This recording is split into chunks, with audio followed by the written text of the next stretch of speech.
దేవునికి స్తోత్రములు. మీ అందరికీ నా వందనములు. ఈరోజు దేవుని వాగ్దానము.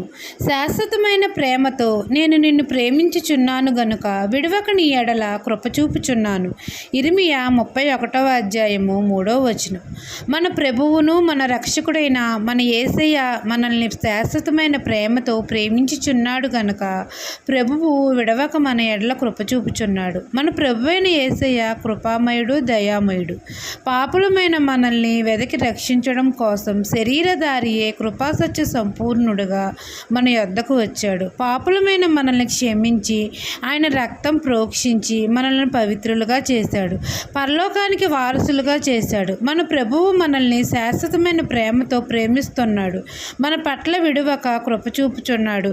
కుమారుని ప్రేమను మనము రుచి చూసి తెలుసుకుని ఆయన మార్గంలో మనం నడుచుకోవాలి.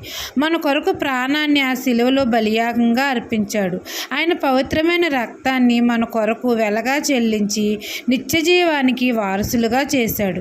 ఈ దిన వాగ్దానము నా జీవితంలో నెరవేరాలని కోరుకుంటూ దేవుని సువార్త పరిచర్యలో మీ సహోదరి.